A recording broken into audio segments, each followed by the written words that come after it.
A final farewell for Billerica Police Sergeant Ian Taylor. He was killed last week while working a construction detail.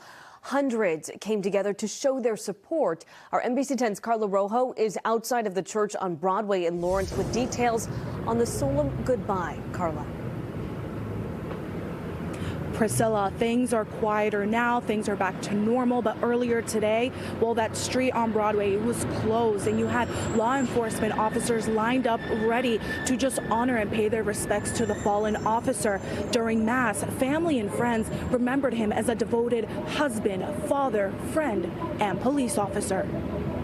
The sky's gray, the service somber. A final salute for Billerica Police Sergeant Ian Taylor. It makes me realize that, this could be any one of us. Hundreds of law enforcement officers coming together to honor the veteran officer Friday morning during a procession that started at a funeral home in Methuen to St. Patrick's Parish in Lawrence. This is devastating. Sergeant Taylor was born in Lawrence and served at that police department before joining Billerica Police. Acting Chief for Lawrence Police, Manix Bonilla, says this loss is extra difficult because Taylor's brother is a Lawrence police detective and his father is a retired Lawrence police captain. Some of my guys are having a difficult time. He was a good man. We love him. He's a Lawrence boy, and I'm glad we brought him home. During Mass, Father Paul O'Brien talked about how just over a month ago, Sergeant Taylor was the pallbearer for his close friend and Lawrence police officer Sergeant Charles Sandin's funeral at this same church. 8 weeks later,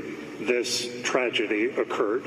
So even though we all knew this can happen any day, it is just bizarre. Taylor was a police officer for 21 years and had been with the Billerica Police Department since 2011. Last Friday, Taylor was hit by an excavator that was moving equipment at the intersection of Boston Road and Pollard Street in Billerica. He was 49 years old. He leaves behind a wife and 2 children. Let us take comfort in knowing that Ian's love will live in our hearts.